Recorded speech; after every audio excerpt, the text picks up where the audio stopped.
Viewers welcome back to program. So viewers गलबात करन जा रहे हैं कि लद्दाख के बौद्धी लीडर सोनम वांगचुक नूं नैशनल सिक्योरिटी एक्ट थले गिरफ्तार किया गया है और उसकी पूरी किरदारकुशी हो रही है और वारिस पंजाब की सिख जथेबंदी ने इस संबंधी आवाज़ चुकी है और बाकी सिख जथेबंदियों नूं भी अपनी आवाज़ चकनी चाहिए है। सो इस बारे आपां गलबात करन जा रहे हैं। सो असीं चाहांगे कि तुसीं इस तरह बड़े राड़ा देखण सुन लिया लिखण लई तुहाडा सब दा बहुत बहुत शुक्रिया जी। राड़ा साहब की कहना चाहोगे? देखो ਅਸੀਂ जिस दिन लद्दाख ਦੇ ਵਿੱਚ ਪ੍ਰੋਟੈਸਟ ਦੇ ਉੱਤੇ ਇਹਨਾਂ ਨੇ ਗੋਲੀ ਚਲਾਈ ਔਰ ਜਿਹੜੀਆਂ ਨੇ 4 ਦੇ ਕਰੀਬ ਮੌਤਾਂ ਉਦੋਂ ਕਨਫਰਮਡ ਸੀ, ਜ਼ਖਮੀ ਕਾਫੀ ਜ਼ਿਆਦਾ ਨੇ।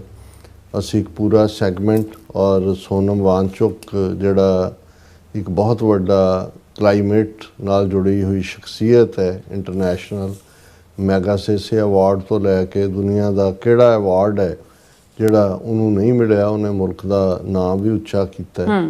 ਪੱਕਾ ਗਾਂਧੀਵਾਦੀ, ਪੀਸਫੁਲ, ਮੋਦੀ ਦਾ admirer at one stage. Even 2019 'ਚ ਜਦੋਂ ਜੰਮੂ ਕਸ਼ਮੀਰ ਦਾ ਸਟੇਟਸ ਖਤਮ ਕੀਤਾ ਗਿਆ ਔਰ ਯੂਨੀਅਨ ਟੈਰੀਟਰੀ ਲਦਾਖ ਨੂੰ ਬਣਾਇਆ ਗਿਆ, ਵਧਾਈ ਦਿੱਤੀ, ਥੈਂਕ ਯੂ ਕੀਤਾ। ਕਿਉਂਕਿ ਲਦਾਖ ਵਾਲਿਆਂ ਨੂੰ ਹਮੇਸ਼ਾ ਇਹ ਲੱਗਦਾ ਸੀ ਕਿ ਵੀ ਹਾਲਾਂ ਲਦਾਖ ਦੇ 2 ਜ਼ਿਲ੍ਹੇ ਨੇ, ਉਹਨਾਂ ਦੇ ਵਿੱਚ ਜਿਹੜਾ ਡਿਸਟ੍ਰਿਕਟ ਲੇਹ ਹੈ ਉਹਦੇ 'ਚ ਬੁੱਧਿਸਟ ਦੀ ਮੈਜੋਰਿਟੀ ਹੈ ਔਰ ਦੂਸਰਾ ਡਿਸਟ੍ਰਿਕਟ ਕਾਰਗਿਲ ਹੈ ਜਿਸ 'ਚ ਮੁਸਲਮਾਨ ਜਿਹੜੇ ਜ਼ਿਆਦਾ ਸ਼ੀਆ ਫਿਰਕੇ ਨਾਲ ਸੰਬੰਧਿਤ ਨੇ, ਉਹਨਾਂ ਦੀ ਮੈਜੋਰਿਟੀ ਹੈ।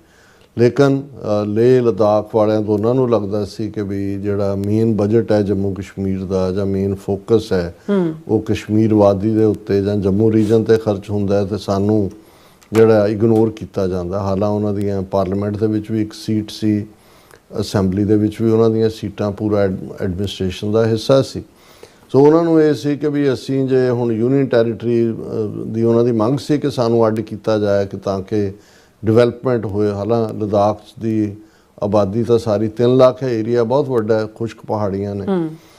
ਲੇਕਿਨ ਉਹਨਾਂ ਨੇ ਦੇਖਿਆ ਕਿ ਵੀ ਉਸ ਤੋਂ ਬਾਅਦ ਤਾਂ ਬਿਲਕੁਲ ਹੀ ਉਹਨਾਂ ਦੀ ਰਿਪਰੈਜ਼ੈਂਟੇਸ਼ਨ ਵੀ ਮੁੱਕ ਗਈ ਯੂਨੀਅਨ ਟੈਰੀਟਰੀ ਦੇ ਨਾਤੇ, ਕੋਈ ਅਸੈਂਬਲੀ ਜਾਂ ਦੂਜੀ ਨਹੀਂ। ਔਰ ਜਿਹੜਾ ਉਹਨਾਂ ਨੇ ਪ੍ਰੋਮਿਸ ਕੀਤਾ ਸੀ ਸਟੇਟਹੁੱਡ ਦਾ ਕੀ ਦੇਣਾ ਸੀ, ਈਵਨ 6th ਸ਼ਡਿਊਲ ਜਿਹਦੇ 'ਚ ਉਹ ਸ਼ਾਮਲ ਕਰਨਾ ਕਹਿੰਦੇ ਨੇ ਤਾਂ ਕਿ ਉਹਨਾਂ ਦੀਆਂ ਜ਼ਮੀਨਾਂ ਦੇ ਉੱਤੇ ਕੋਈ ਆ ਕੇ ਹੋਰ ਕੰਟਰੋਲ ਨਾ ਕਰੇ। ਔਰ ਕਿਉਂਕਿ ਬੜਾ ਸੈਂਸਿਟਿਵ ਜਿਹਾ ਉਹ ਏਰੀਆ ਹੈ, ਬਾਰਡਰ ਵੀ ਲੱਗਦਾ ਚਾਈਨਾ ਦੇ ਨਾਲ। ਔਰ ਜਿਹੜਾ ਉਹਨਾਂ ਦਾ ਹੁਣ ਖੁਦ ਕਿਉਂਕਿ ਸੋਨਮ ਵਾਂਗਚੁਕ ਕਲਾਈਮੇਟ ਜਾਂ ਇਨਵਾਇਰਨਮੈਂਟ ਦੇ ਨਾਲ ਸੰਬੰਧਿਤ ਉਹਨਾਂ ਦਾ ਸਾਰਾ ਕੰਮ ਹੈ, ਤਾਂ ਉਹਨਾਂ ਨੂੰ ਪਤਾ ਵੀ ਇਹ ਅੰਬਾਨੀ ਅਡਾਨੀ ਦੇ ਗੇੜੇ ਲੱਗਣ ਲੱਗ ਗਏ ਉੱਥੇ, ਵੀ ਇਹ ਇਨਵੈਸਟ ਵੀ ਕਰਨਗੇ ਉੱਥੇ ਔਰ ਪਹਾੜਾਂ ਨੂੰ ਵੀ ਤੋੜਨਗੇ, ਕੱਟਣਗੇ, ਇਨਵਾਇਰਨਮੈਂਟ ਨੂੰ ਵੀ ਗੰਦਲਾ ਕਰਨਗੇ, ਪੈਸੇ ਇਹ ਬਣਾਉਣਗੇ ਅਤੇ ਜਿਹੜੀ ਕੁਦਰਤੀ ਉਹ ਸਾਰਾ ਕਲਾਈਮੇਟ ਆ ਉਹ ਵੀ ਖਰਾਬ ਹੋਏਗਾ। ਸੋ ਉਹਨਾਂ ਨੂੰ ਲੈ ਕੇ ਉਹਨਾਂ ਨੇ ਬੜਾ 4-5 ਸਾਲ ਤੋਂ ਬੜੇ ਪੀਸਫੁਲ ਢੰਗ ਦੇ ਨਾਲ ਜਿਹੜਾ ਗਾਂਧੀਅਨ ਸਟਾਈਲ ਮਾਰਚ ਵੀ ਕੀਤਾ, ਲਦਾਖ ਟੂ ਦਿੱਲੀ, ਵਰਤ ਵੀ ਕੋਈ ਅਸਰ ਨਹੀਂ ਹੋਇਆ। ਔਰ ਫਾਈਨਲੀ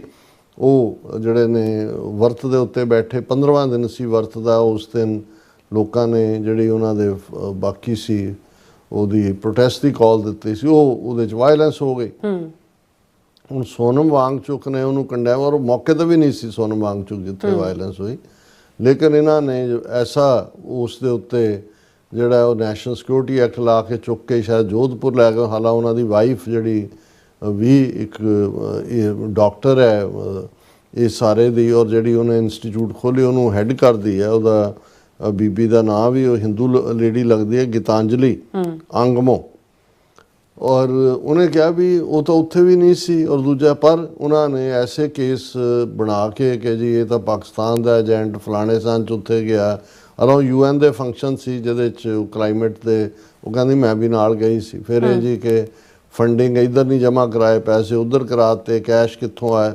ਜਦੋਂ ਤੁਸੀਂ ਕਿਸੇ ਨੂੰ ਫਸਾਣਾ ਹੀ ਹੈ ਤਾਂ ਉੱਥੇ ਤੁਸੀਂ ਜੋ ਮਰਜ਼ੀ ਕਰ ਲਓ। ਔਰ ਕਿਰਦਾਰਕੁਸ਼ੀ ਵੀ ਬਰਾਬਰ ਜਾਰੀ ਹੈ ਔਰ ਬਿਲਕੁਲ ਇੱਕ ਪੀਸਫੁਲ ਮੂਵਮੈਂਟ ਰਨ ਕਰਨ ਵਾਲਿਆਂ ਨੂੰ ਔਰ ਜਿਹਨੇ ਮੁਲਕ ਨੂੰ ਬਹੁਤ ਕੁਝ ਦਿੱਤਾ ਹੈ ਉਹਨੂੰ ਉਹਨਾਂ ਨੇ ਨੈਸ਼ਨਲ ਸਿਕਿਉਰਿਟੀ ਐਕਟ ਲਾ ਕੇ ਜਿਹੜਾ ਜੋਧਪੁਰ ਭੇਜਿਆ। ਵਾਈਫ ਨਾਲ ਉਹਦਾ ਪਹਿਲਾਂ ਸੰਪਰਕ ਨਹੀਂ ਸੀ ਹੋਇਆ ਔਰ ਉਹਨਾਂ ਦੀ ਵਾਈਫ ਨੇ ਈਵਨ ਪ੍ਰੈਜ਼ੀਡੈਂਟ ਮੁਰਮੂ ਨੂੰ ਵੀ ਲਿਖਿਆ ਕਿ ਭਾਈ ਇਹ ਜਿਹੜੀ ਹੈ ਵਿਚ ਹੰਟ ਬੰਦ ਕਰੋ, ਉਹਨਾਂ ਨੂੰ ਰਿਲੀਜ਼ ਕਰੋ। ਔਰ ਉਹਨਾਂ ਨੇ ਕਿਹਾ ਵੀ ਜੁਡੀਸ਼ੀਅਲ ਇਨਕੁਆਇਰੀ ਕਰਵਾਓ ਸਾਰੇ ਦੀ। ਹੁਣ ਮੈਜਿਸਟਰੀਅਲ ਇਨਕੁਆਇਰੀ ਉਹਨਾਂ ਨੇ ਆਰਡਰ ਕੀਤੀ ਹੈ ਕਿ ਜੀ ਕੁਛ ਵੀ ਨਹੀਂ ਹੈ, ਉਹਨਾਂ ਦੇ ਮੈਜਿਸਟ੍ਰੇਟ ਉਹਨਾਂ ਦਾ ਜੇ ਜੁਡੀਸ਼ੀਅਲ ਵੀ ਹੋਏ ਉਹਦੇ 'ਚੋਂ ਕੁਛ ਨਹੀਂ ਨਿਕਲਣਾ ਹੁੰਦਾ।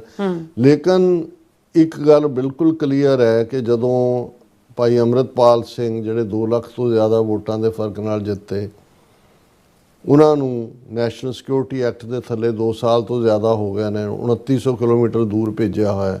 ਇੱਧਰ ਸੋਨਮ ਵਾਂਗਚੁਕ ਨੂੰ ਹੁਣ ਚੁੱਕ ਕੇ ਜੋਧਪੁਰ ਉਹਨਾਂ ਨੇ ਭੇਜਿਆ।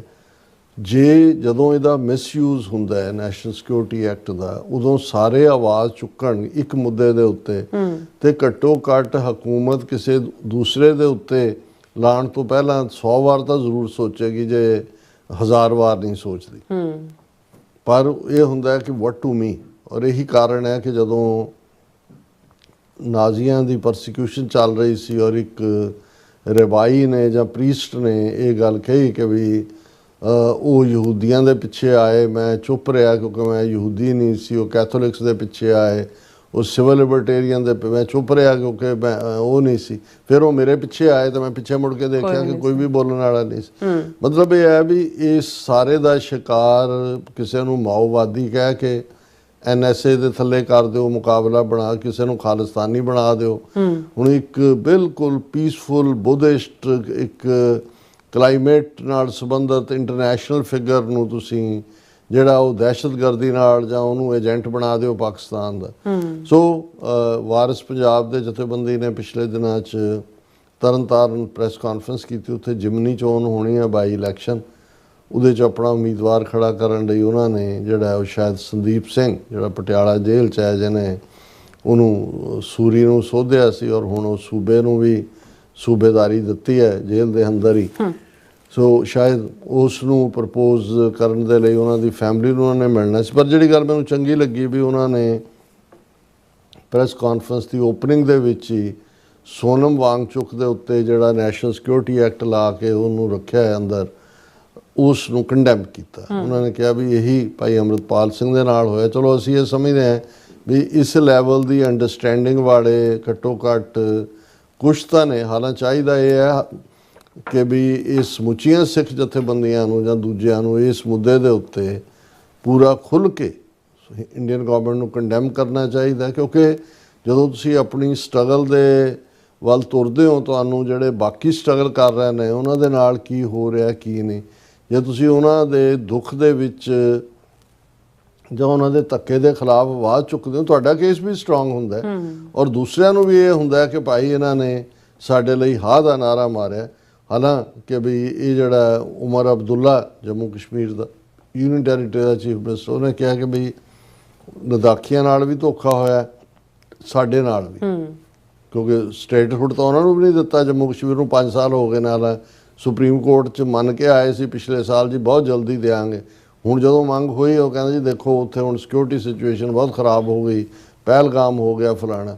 ਉਦੋਂ ਵੀ ਉਹਨਾਂ ਦਾ ਕੰਟਰੋਲ ਸੀ, ਹੁਣ ਵੀ ਉਹਨਾਂ ਦਾ। ਉੱਥੇ ਸਟੇਟ ਵੀ ਬਣ ਜਾਏਗੀ, ਕੁਛ ਨਹੀਂ ਹੋਣਾ ਅਲਟੀਮੇਟਲੀ। ਜਿਵੇਂ ਅਸੀਂ ਪਹਿਲੇ ਸੈਗਮੈਂਟ ਜਿਹੜਾ ਲਦਾਖ ਤੇ ਕੀਤਾ ਸੀ ਕਿ ਭਾਈ ਈਵਨ ਲਦਾਖ ਦੀਆਂ ਖੁਸ਼ਕ ਪਹਾੜੀਆਂ ਜਿਨ੍ਹਾਂ ਬਾਰੇ ਕਦੇ ਨਹਿਰੂ ਨੇ ਕਿਹਾ ਸੀ ਕਿ ਕੋਈ ਬਲੇਡ ਆਫ ਗ੍ਰਾਸ ਵੀ ਨਹੀਂ ਹੁੰਦਾ ਉੱਥੇ, ਉਹਨਾਂ ਖੁਸ਼ਕ ਪਹਾੜੀਆਂ 'ਚ ਵੀ ਅੱਗ ਲੱਗ ਗਈ। ਔਰ ਬੁੱਧਿਸਟ ਜਿਹੜੇ ਬਿਲਕੁਲ ਪੀਸਫੁਲ ਕਰਨ ਵਾਲੇ ਨੇ, ਜੇ ਉਹ ਵੀ ਇਸ ਕਿਸਮ ਦੀ ਬਰੂਟੈਲਿਟੀ ਦਾ ਜੋ ਇੰਡੀਅਨ ਸਿਸਟਮ ਦੀ ਹੈ ਸ਼ਿਕਾਰ ਨੇ, ਤੇ ਫਿਰ ਸਾਨੂੰ ਇਹਨਾਂ ਸਾਰਿਆਂ ਦੀ ਆਵਾਜ਼ ਦੇ ਨਾਲ, ਉਹ ਬੁੱਧਿਸਟ ਹੋਣ, ਈਸਾਈ ਹੋਣ, ਦਲਿਤ ਹੋਣ, ਮੁਸਲਮਾਨ ਹੋਣ, ਦੂਸਰੇ ਜਿਹੜੇ ਦਬੇ ਕੁਚਲੇ ਨੇ ਸਾਰੇ, ਸੋ ਸਾਨੂੰ ਉਹਨਾਂ ਦੀ ਆਵਾਜ਼ ਬਣਨ ਦੀ ਲੋੜ ਹੈ। ਸੋ ਅਸੀਂ ਸਮਝਦੇ ਹਾਂ ਕਿ ਵੀ ਇਹ ਜਿਹੜੀ ਵਾਰਿਸ ਪੰਜਾਬ ਦੇ ਜਥੇਬੰਦੀ ਨੇ ਸੋਨਮ ਵਾਂਗਚੁਕ ਦੇ ਲਈ ਪ੍ਰੈਸ ਕਾਨਫਰੰਸ ਆਵਾਜ਼ ਉਠਾਈ, ਇਹ ਕਾਫੀ ਐਪਰੀਸ਼ੀਏਬਲ ਹੈ। ਬਿਲਕੁਲ ਬਾਕੀ ਜਥੇਬੰਦੀਆਂ ਨੂੰ ਵੀ, ਸਾਡੀਆਂ ਧਿਰਾਂ ਨੂੰ ਵੀ ਇਸ ਕਿਸਮ ਦੇ ਮੌਕੇ ਦੇ ਉੱਤੇ ਫੌਰਨ ਜਿਹੜਾ ਉਹ ਪ੍ਰੈਸ ਸਟੇਟਮੈਂਟ ਦੇਣੀ ਚਾਹੀਦੀ ਹੈ ਔਰ